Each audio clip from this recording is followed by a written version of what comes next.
Welcome to Spinny Saturday, college basketball fans. Let's do this.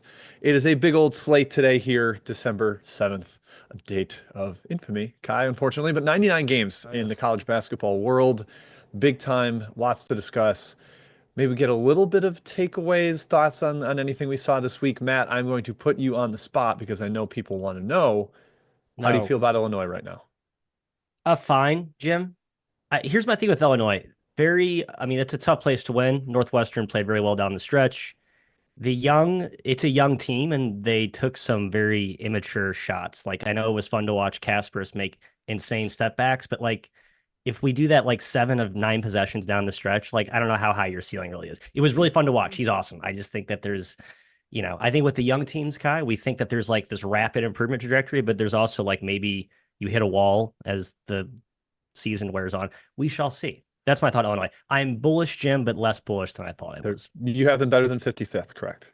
I do. Yes. Okay. Yes. All right. All right. Just They're like clarifying. All right. 30th, Yeah. 25th. My opinion did not change really yesterday. Casperus is very, very good. So my opinion of him is improved. Yeah, he's incredible. He's amazing. Visic, even like Tomislav, I think he's a really good player too. His passing was so fun. That yeah. behind the back he had on the short roll was whew. Illinois is really good. They're not a top 15 team. I said that going into the game. They're not. Top Kyle, 25. That's fine. But your team on the spot is Georgetown. You have to comment on Georgetown. Georgetown. They did not cover at West Virginia. Oh, F off. Yeah, well, I passed on West Disaster. Virginia, so I'm kind of kicking myself. I had them written down. I was like, I want 7.5, not 8, so I'll pass. So really good betting by Kai there, just letting that one go. Georgetown sucks.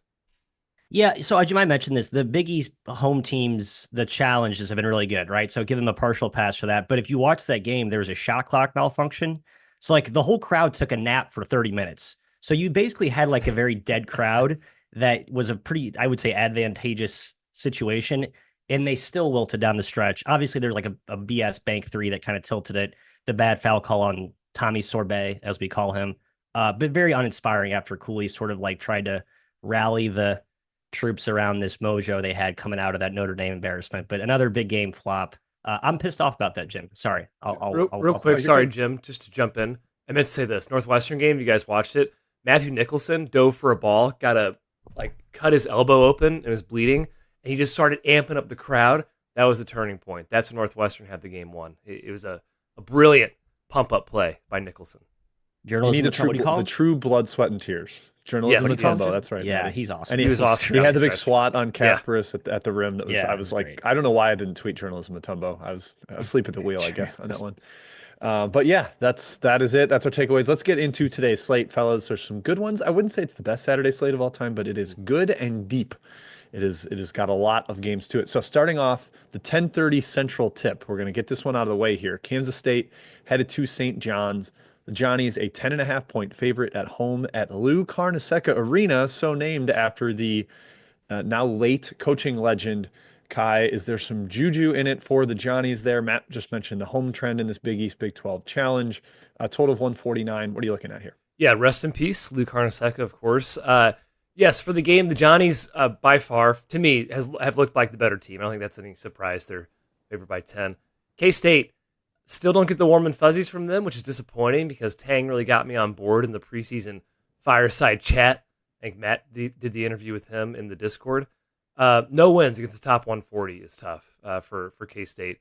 I think they've benefited. Sorry, I did the interview with Tang, didn't I? Look at me. Yeah, you talked to him. Oh, Gosh, boy. I can't remember crap. I thought you were Tang Gang leader. Yeah, I No? am. I did the freaking interview. K-State's really benefited with their size and versatility. I don't think those are edges they have against St. John's in either department. Yeah. I think that's a real problem. Ball handling is a concern for both teams. This could be a little sloppy back and forth, both a little loose with the ball. But, Matt, I think the Johnnies' defense is for real. I think they're the far better offensive team. I do kind of lean their way, even at 10. I'm not taking it, but I would lean their way if forced. I do too. I was going to bet them, and I should be betting them. I'm just a little bit scarred from a relatively sleepy effort last Saturday, which in hindsight, I should forgive them. This is a game I think they come out and just smack K-State. I know like talent-wise, roster-wise, it doesn't feel like a 10-point gap, but we kind of thought that last, like West Virginia, Georgetown last night. We see a lot of these spreads that feel bigger, but the spot plays well. And again, the Carnesecca effect is huge. I've watched St. John's play at Carnesecca a couple times now. It just seems like the game is like that's just the perfect fan box environment for their pressure and their havoc and the energy that they feed off of. That's a hornet's nest I think K-State's walking into, Jim. So I lean St. Johnny's. Yeah, I lean the Johnnies as well. It also it tends to give me like an over vibe, Matt. Just the bandbox, as you're mentioning, game Yes. seems to The Maui effect, pinball a right? little bit. Yeah, everybody's on top of you. The atmosphere is a little bit better than playing at Madison Square Garden, where they have gone over plenty. But just that smaller gym gives you a little more intimate setting. I think amps up the pace. So I did not bet that game, but leans to the favorite and the over in the early tip. Now we go all the way to the end of the night, all the way across the country to Seattle, Washington, Gonzaga taking on Kentucky.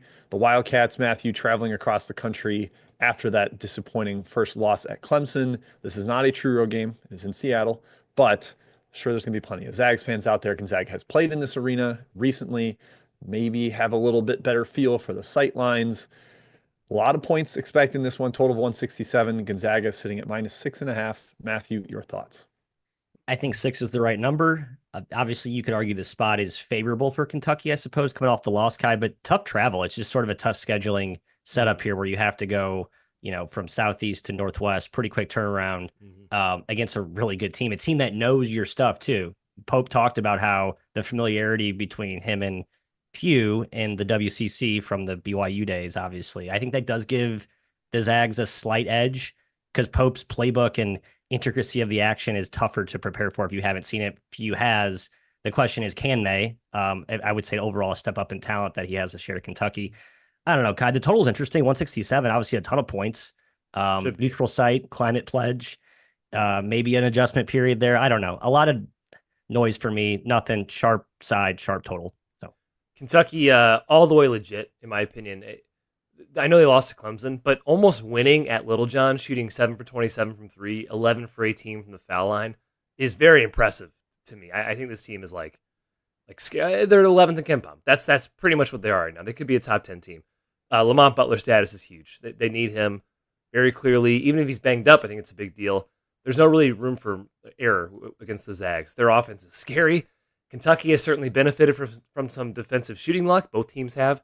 But I worry more about that against Gonzaga. I do like Kentucky's versatility of Williams and Carr matching up with like Huff and Gregg and EK. I think they can actually do that.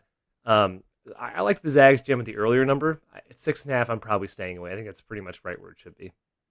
Yeah, 5.5 was my strike. I got some in on -5.5. Now it's over where I would really recommend it. Unless Lamont Butler's out, then I would probably amp up and be willing to take up to 7. I think he's so important for them just in his creation, his on-ball defense, and the fact that the alternative is Kriisa, who is way too erratic. And, maybe you get a Kriisa 6 of 8 game from 3, but you also are so liable for 1 for 10 with 4 turnovers. So I would much rather have the steady hand of Butler out there. Even limited, I still think he matters if he's like kind of gimpy. Just having him on the court is such a steadying presence at Littlejohn. I think the same thing will be the case. He was the best player on the floor for Kentucky in that game, despite only playing 19 minutes. He was foul trouble too, but yeah, they need him. Yep. So keep an eye on his status. I'm guessing he'll be warming up. We'll see. Next game, battle of my home state, the Cheese State. Pack did not win at Detroit on Thursday, but they got the cover for our guy Zhang. Kai, now we've got Wisconsin, Marquette. Big old rivalry game. The Badgers have won 3 in a row, and a worse Badger team beat a better Marquette team at Fiserv 2 years ago.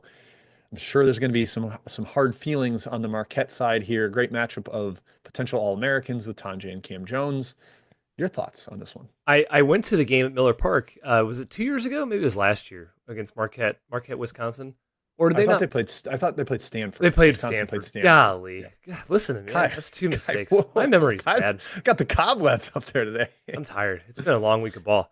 This feels high. This feels high, in my opinion, the spread. I'm a big fan of Marquette, the way they've looked this year. Their defense, 6th in the country. That's Shaka's best since 2014 VCU. It's very good. They're forcing turnovers at a top 5 rate in the country, but it's very hard to turn the Badgers over. They have a top 10 turnover rate. They play in control. They're methodical. If Marquette can't create havoc, that severely limits their transition ability. Top 25 in the country in field goal attempt rate in transition after a steal per hoop math. I think that's important if Badge won't let them run. That takes away a big avenue of their scoring. Wisconsin, yeah, off a tough loss to Michigan. This travel's not much. I do think Pfizer Forum will be rocking, but it's not like the Wisconsin has to get on a plane or anything like that. I lean the Badgers here, Matt. I know it's their first quote unquote true roadie, but it's an experienced team who is very familiar with Marquette. I disagree. I love Marquette here. I just think Wow. it sets up the going back a couple years. So Shaka has never beat Wisconsin, I believe. Jim, correct me. It's only Yeah, his it's third or three in fourth a year. row. Three in a row. Three in a row. Wisconsin's won. So Yep. they were in a bad spot, I thought, 2 years ago. You guys convinced me to bet Wisconsin. I remember this very vividly, and they covered in overtime. A kind of a dicey Wisconsin team. And then last year, Marquette was in a tough spot. I think with Texas looming and Wisconsin, I think we just needed a game. Was at the Kohl Center too. Now you get them at home, and you're coming off the Iowa State game. I just think this is a Marquette game. Very simple. I don't want to overanalyze the matchup here. I just think Marquette smacks them. And again, I'm always a little bit more bearish on Wisconsin than you two. I don't know if this backcourt's really been challenged by the pressure that they're going to see today, especially at home, especially off the loss. I just think the guards of Marquette really set the tone to them. So The little thing that you guys did not mention, Chase Ross might be out for this game in terms of the defensive Marquette pressure. He I left thought he was last game. fine. He left last game. Shaka gave a pretty lukewarm non-update at the end of the game. I think he's questionable. Zadie Lowry's also out, but he means way less than Ross, just the on-ball pressure. One aspect I'm looking at here, Wisconsin getting to the free throw line a ton this year, specifically Tanjay. Not always easy to do that on the road. Marquette does not foul defensively, typically a tenet of theirs recently. So that could help the Golden Eagles. I did think it was a little high on gut. I just think these games are typically toss-up-esque where I don't want to lay points in it, but I also did not bet this. I have a lean to the over because Wisconsin is playing faster. But as Kai mentioned, if Marquette can't get as many steals, the game slows down because they're not playing in transition as much. So Ross also a factor in that. Okay, next up, before we get to Chat Mob, head to the mountains. Utah hosting St. Mary's. The Gales coming off a strange performance. Matthew, I was on UTSA and I thought I was dead when they were down like 31-9 to start the game. And then they climbed all the way back in the second half, forced overtime, gave the Gales a heck of a challenge. Austin Clunch, shout out him. But Utah's been awesome at home. They've been pulverizing by game opponents. St. Mary's now going to elevation. Matthias, what say you? Two very good coaches that we respect. Yeah, the market likes Utah. You can understand why, probably. Utah at home from -1.5 to -3.5, total at 142 effectively. I don't know, Jim, you talked about Utah's length and size is pretty imposing. I think it looked, when you watch the Mississippi State game, I know they lost that game. I think they covered that, correct? And I think the positional size really stuck out to me. I think you need that against St. Mary's because they're just absolutely enormous at the rim. Their guards, their wings are long. I think that's what adds to their defensive dominance. I kind of like the under, Kai. This feels like two immovable objects defensively against each other. And the key for St. Mary's scoring has been their freshmen, right? Ross and Lewis. If they're not making shots, they go through major scoring droughts. And I have a feeling that at altitude against the length that Utah has, they're going to have a tough time scoring today. Oh, and the foreign dude, what's his name? He's been freaking awesome. Morauskas, and he's a sophomore. Oh yeah, from Zona, yeah. That guy rocks. Yeah, it's tough travel for the Gales. Matt said, yeah, it's not surprising Utah took money. Utah's got a number 6 home court advantage per KenPom. It's the Gales' first true roadie of the year, second game of the season outside of the state of California. It's very Randy Bennett schedule. I'm a little surprised he's playing this game, to be honest. Utah, I've been impressed with. They've beaten bad competition to a pulp. They did nearly beat Mississippi State.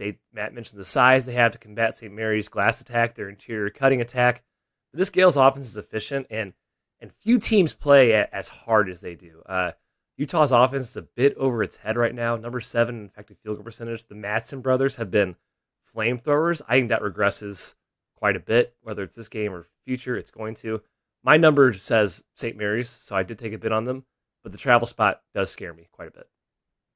Yeah, I took St. Mary's at a bad number, got 2.5. Also kind of leaned to the over, but the idea that St. Mary's best offense has been the offensive glass, and now they're playing arguably the biggest team in the entire country with Utah's front line and even their wings, that does scare me a lot for the Gales, both on side and total.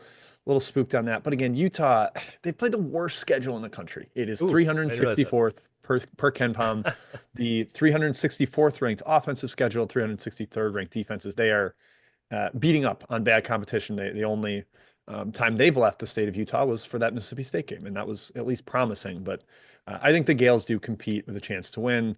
Just a little more nervous given the matchup angles that we've talked about here. All right, chat mob part one. Matthias, you are my czar. Get us going here. I know we've got a lot of questions. Plug the Discord. Go join the Discord. Link Join the in the Discord. description. Kai just plugged it. Do what Kai The said burner in ball. in the description. We If talk- you're we're watching doing on this- YouTube, join. We're doing this every day via Text. text. Right. Yes. Yes. You can get this all the time. That you can, if you love this right now, you can be 24/7, 3. Well, we're not that available, but you get the idea. Join us in the description. First question, leg show. We will get to that in the outline because I am Look I'm at a you. slave to the outline, of course. Whoa. Yes, Look at and you. we'll get there, yeah. Wow. But he did bring up Come on. Nebraska money line as his underdog of the day, and You I didn't just want to mention say I kind of like that one a You're lot too. We'll get talking. to it in a sec, but leg show, put a pin in that one.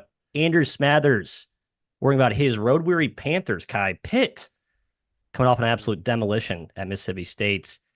It's 8.5 at Virginia Tech. Yeah. Castle, House of Horrors. But speaking of horrible, if that's a parallel, Virginia Tech is not good. Your thoughts? Sorry on this. Yeah, number set. I'm surprised about Tech's taking money, to be honest. My number said Virginia Tech. I said, no, thank you, number. I think the Hokies are really bad. Really, really bad. So I'm staying away. No thanks. Don't want to get involved. Pitt 7-1 against the spread as a road favorite last 3 seasons.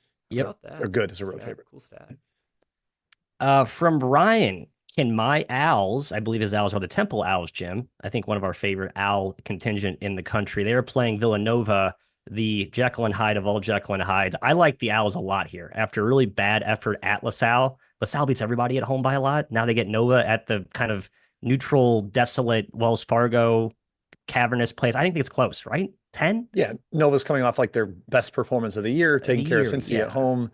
As you said, Jekyll and Hyde. I don't expect Jekyll or Hyde 2 times in a row. I always get the personality wrong I do there. too. But Yeah. yeah, I like Temple. I lean their way pretty heavily as well, Matthias. Kai, let's talk Boise State, Washington State from Gus. Boise laying a big number, likely because Cedric Howard is out again today. But Washington State, pretty game effort without him at Nevada. Do you think 8.5 is too many for the Broncos at home? Yeah, I mean, I kind of have like, was it? Oh my gosh, come on, PTSD. Yes, thank you, Yeah. Kai. Cobweb 3.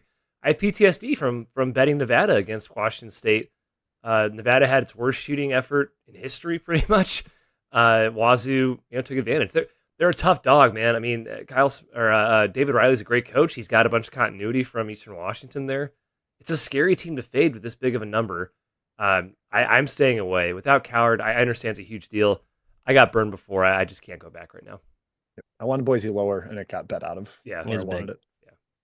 it. Jim, Ted Spencer, how about a little Horizon action for you? I know you've been down on IU Indy, but they did get a nice little win against the Fighting Doug Gottliebs.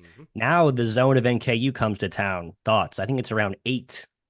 I have won 2 straight bets on IU Indy, so I'm not that far down on them. Oh, nice. I've Welcome been able back. to get Yeah, into the bet right them too. spots on them. Yeah, I did not take them here today. I did like the under because IU Indy's been slowing it down. Their defense is terrible and they completely lack athletes, so that's why their defense is bad. They have to kind of zone you and just hope for the best. So they do have some erratic outcomes on the total, but that was my lean there, Matt. Did not bet the side. Kai, how about the rivalry has a cute name, Towson, UMBC, Baltimore. One team's really fast, one team's really slow. I kind of like the Fighting Pat Scaries. They are supposed to be healthy this week. I believe either one or both of Christian May and Tejada are returning, according to Scary. Your thoughts, Kai? Yeah, it took Towson. I'm surprised it's barely moved. Towson, yes. I think they can blow them out. UMBC is not a good defensive team. I don't think Towson's going to be too picky about playing up tempo against a bad competition. I think Towson, at their ceiling, is very, very good.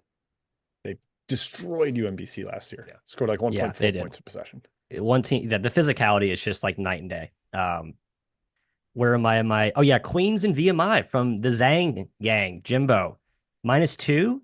I kind of like VMI. I'd like VMI a little bit all year though. I'm not sure if that's made me money or lost me money, but 2. I kind of like VMI here in a weird spot. Yeah, I've liked Queens all year and it has not made me money. So I am saying with caution that I am also on Queens today. I'm not a huge VMI guy. I like that they've actually brought in some transfers. Their coach did some like special rule investigating with their admissions process to get actual underclassmen transfers in there. But I'm still riding with Queens, Matthew. I think they're better than they've showed. They've had some pretty bad shooting luck so far. Jim, right back to you because we discussed this. I mean, Kai, you're welcome to chime in as well. But Wofford, Elon, I sat there all morning and I saw Elon at +1, -1, and I didn't do anything. I just kind of kept staring at it. And now it's -2, -2.5. I should probably still take it. I like Elon. Jim, you mentioned how good they've been preseason. What's your angle on this game? Yeah, if you take out preseason, I was telling you guys before, Elon is a top 100 team. Like they've been unbelievable this year. They're 95th at Bart Torvik's ranks. If you take out preseason priors, top 15 in the country in 2-point percentage defense. Big old Matt Van Komen, the 74 or 7'4" Monster. former St. Mary's guy, is just dominating the paint. Sam Sherry is another nice piece next to him. And the Simpkins twins or brothers in the backcourt. I don't think they're twins. TJ and TK. I think Elon's like legit good, and I'm debating taking -2 there. Kai, how about Vermont Yale? Vermont hurt, not the Vermont not the Vermont we grew up with. I don't know if I like laying points with Yale though. Your thoughts? Number says I should take 8. I'm not betting Vermont until conference play is what I've decided. They don't look as their normal selves, and yeah, down 2 starters still, TJ Long and Nick Fiorio. No thanks. Best bet under. Yeah, Ooh, that sounds better. Under 136.5. well, Jim, I'll go right back to you from Stephen Ryan asking about the Virginia SMU under, which I mean generally just does make sense with Virginia involved. The number is low. Virginia off a pretty 135.5 or so. 135.5, 136 at some places. Tough travel turnaround ish going from Florida to Texas to Dallas here for their first ACC road game. I don't know. I took Virginia small because I'm stupid. What's your thought here?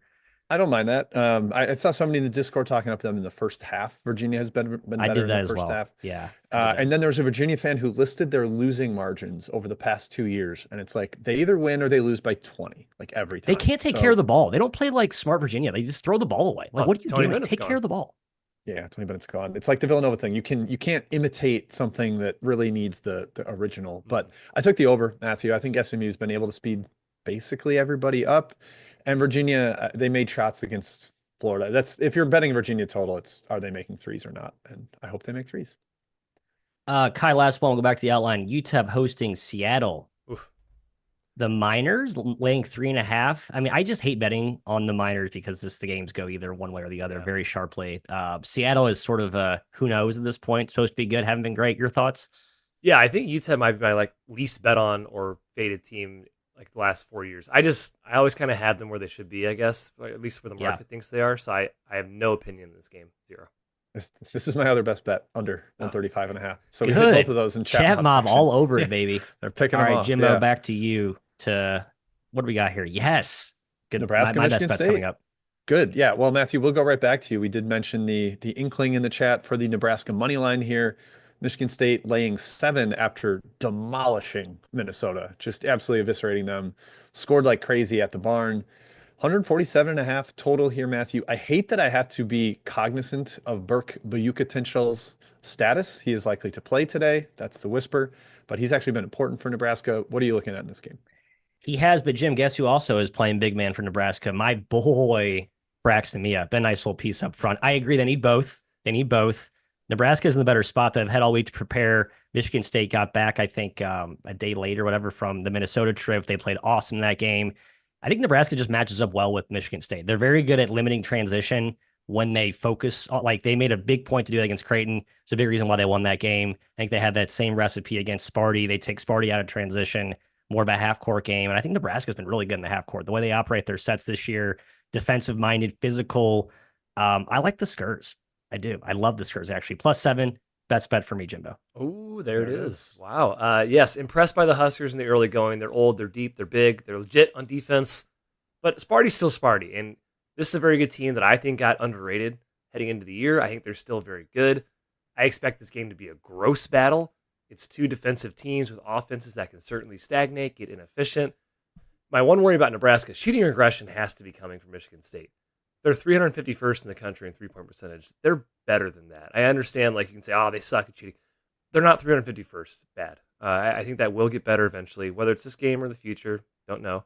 7 does feel too high. I do think it's going to be kind of a battle. Frankie Fiddler, 6 of 31 from 3, Kai. Yeah. Who is? The same thing last Frankie year. Fiddler.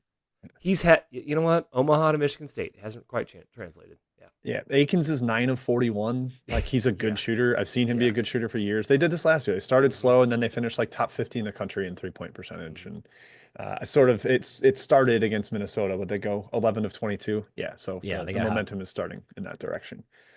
Next up, Clemson, a darling of the college hoops world after knocking off Kentucky, one of the few bastions of success in the ACC in that challenge.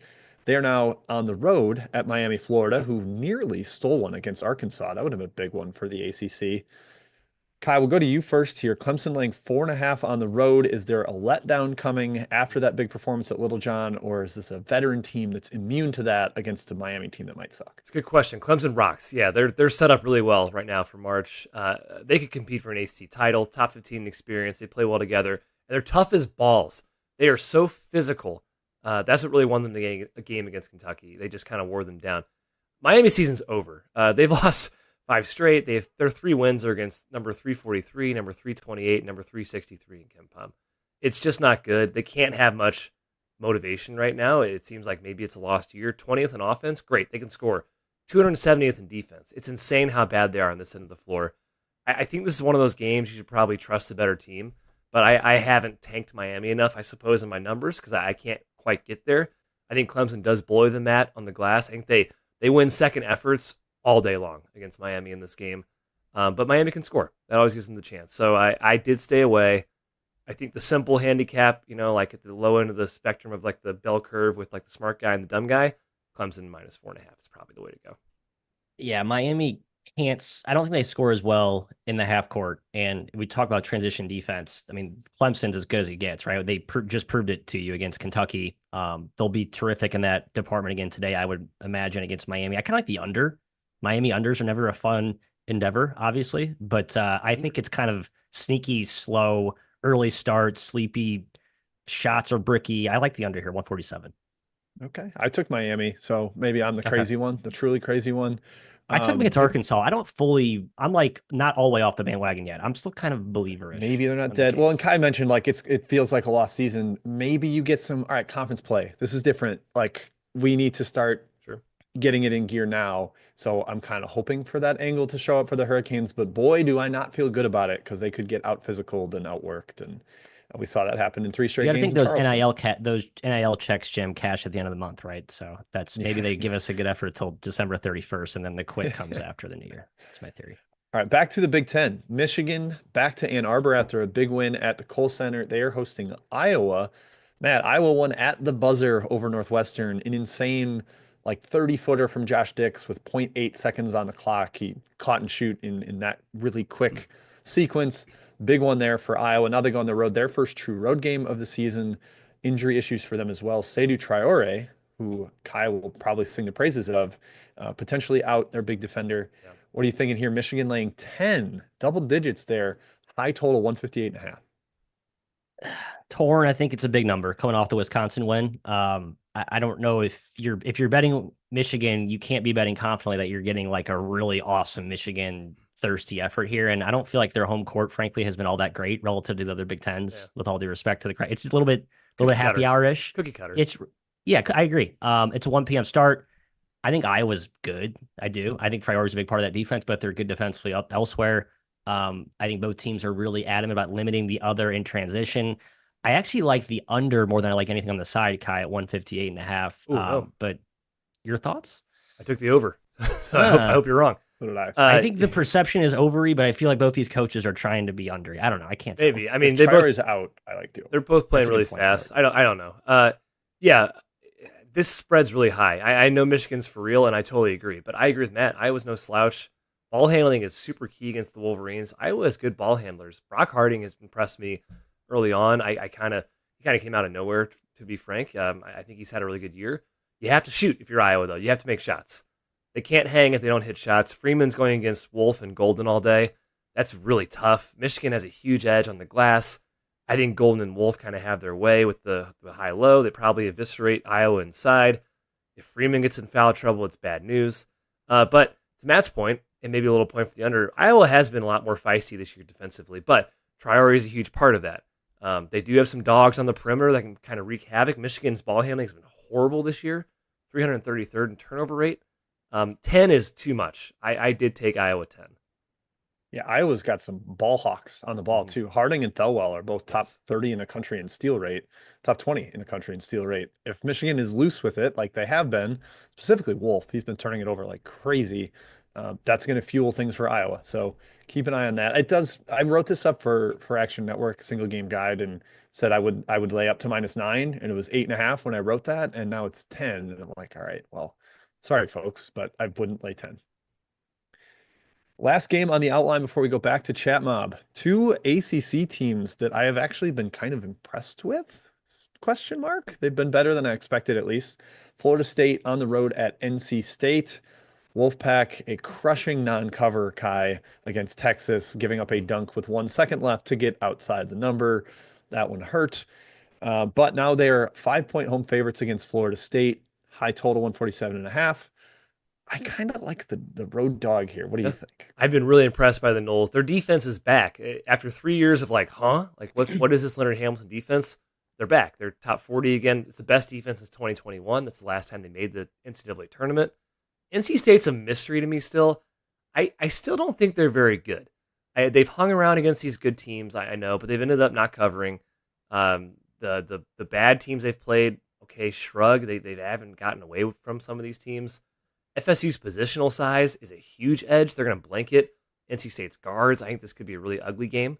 NC State cannot shoot, and that's a huge problem against Florida State. If you can't shoot from the perimeter, what are you going to get inside against a team that basically plays all 6'8 plus guys?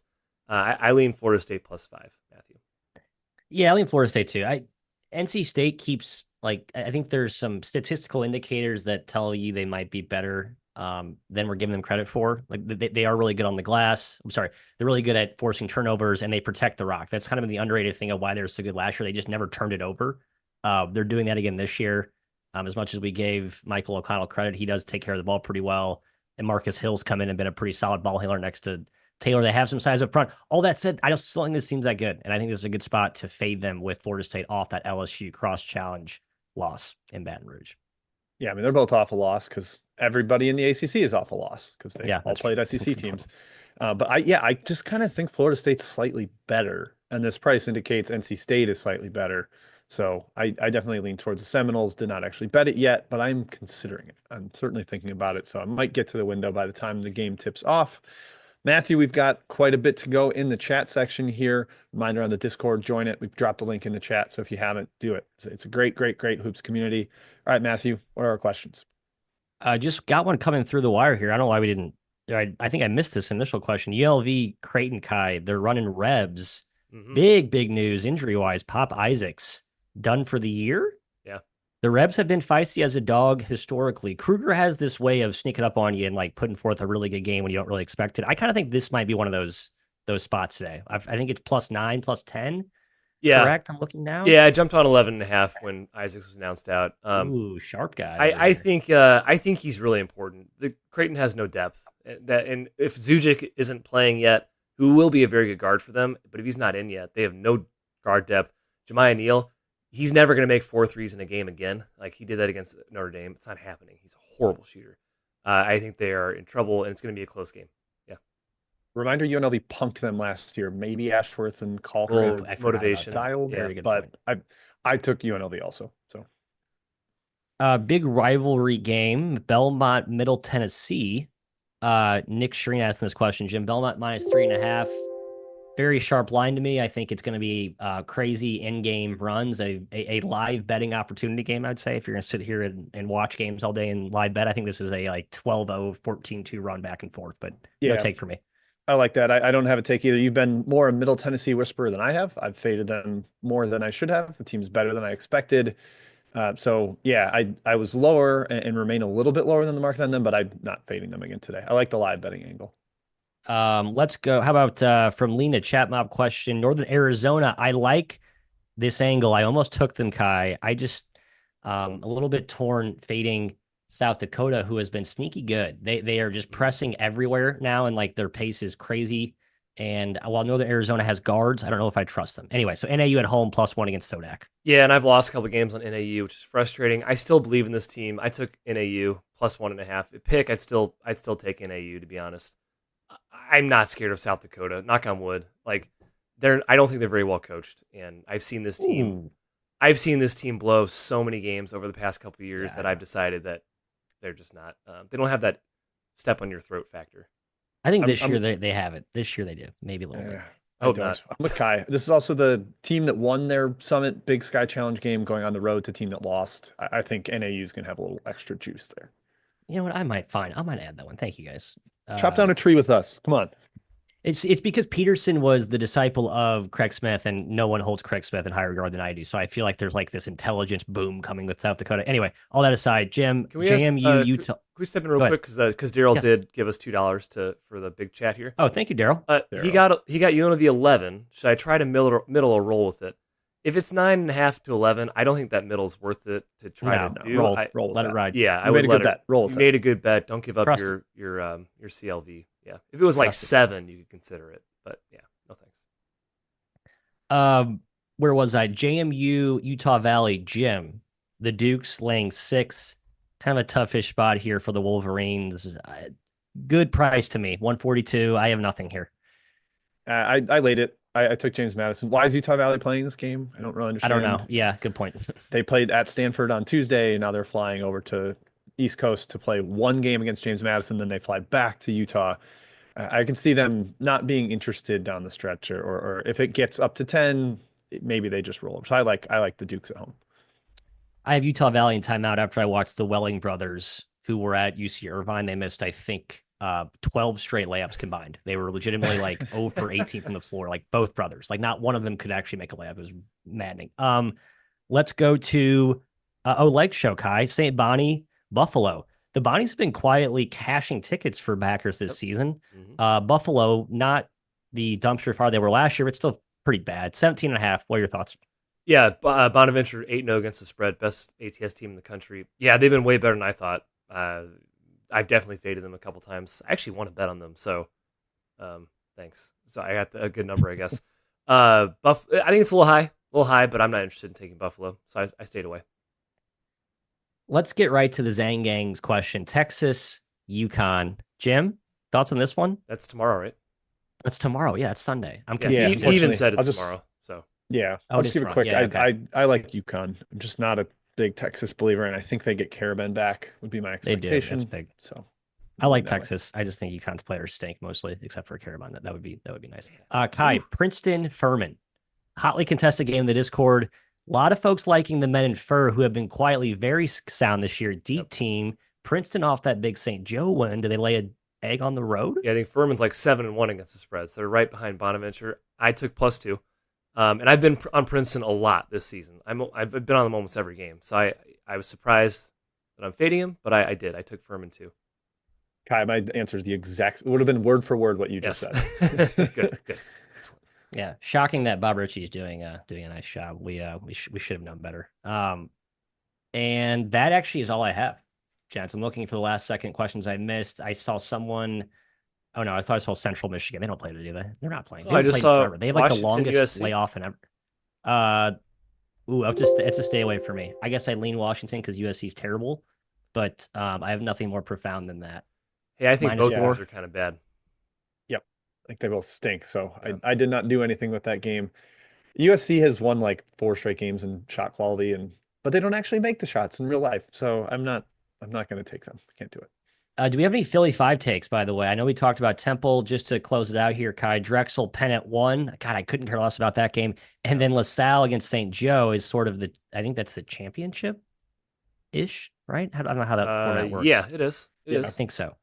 Laying 6.5. I guess if I were to bet Big 5, I'd lean Drexel and lean LaSalle. Yeah, I'm close to forcing a Drexel bet. I think they are like tough and give Penn's a crap, bad. And Penn is terrible. Yeah. All right, that's all we got. Best bets, recap, plug, thoughts. Let's do it. My best bets that already got mentioned are Vermont, Yale under 136.5, and Seattle, UTEP under 135.5. I will come up with at least one more, but it's going to be Discord exclusive. So join the Discord, get in there. Nice. Yeah. I'm going to save that up, but I also just don't know what it is yet, and I don't want to rush it on the air. So I will come up with that after we get off. Kai, what do you got for best bet? I'll go Towson. I think 9 is still out there at a couple places, so I'll go Towson -9 against UMBC. What's that? Murder them, crush them inside. The one I was going to take is, I think it's a sucker bet, so I'm going to not take it. I'm just going to stick with Nebraska at +7. I looked at Arizona laying 27 against Southern Utah. Like, analytically, this number should be about like 22, but I think everyone's like, oh, Arizona's just going to pound a team that has no size, and it's just sort of a throwaway game for Southern Utah. I don't know, Arizona just might not be like a top end beater that we thought they were. We'll see. I mean, that was one I almost added, but I did not. I'm surprised. I'm surprised you were thinking about fading Robbie Jeter as a dog. I know you respect him quite a bit. Don't fade Rob Jeter. Rob Jeter and John Tower are the coaches that have lost the most money fading the last 2 years. So don't fade them. Yep. Okay, that is it. That's our best bets. Again, join the Discord if you have not already. We'll be talking more games throughout the day. If something comes up, we'll give our input on it. Just tag us in there. That's it. Thanks for tuning in for the Saturday morning best bets Spinny Saturday slate. Wait, hold on. We didn't talk about Rhode Island Providence. That was a mistake by us. We have to discuss it real quick. That's a mistake. We got to do it. I'm surprised. Money coming in right now as we speak on the Friars. Kai gotten Bryce Hopkins back last game. 2.5, 2 at Rhodey. Big game for Rhodey. It's a huge game for Rhode Island. I think Rhode Island's pretty good this season. I think Archie might have finally figured it out. No, staying away. I made this game right where it is. Yeah, I would lean Rhodey. I think the Providence, like, oh my God, look how good they are with Hopkins, is a little colored by the shooting splits in that BYU game. Providence made everything, BYU made nothing. And now they're on the road. So I do lean Rhode Island. I like Rhodey too. All right, Jim, sorry, interrupted you. Had to get it in. Thank you. That's okay. I'm glad you did. Had to talk about that game. I saw chatter about it before, so glad we got it. Yes, thank you for tuning in to Saturday Best Bets. We'll be back next Saturday, same time, same YouTube channel. Always talking ball in the Discord.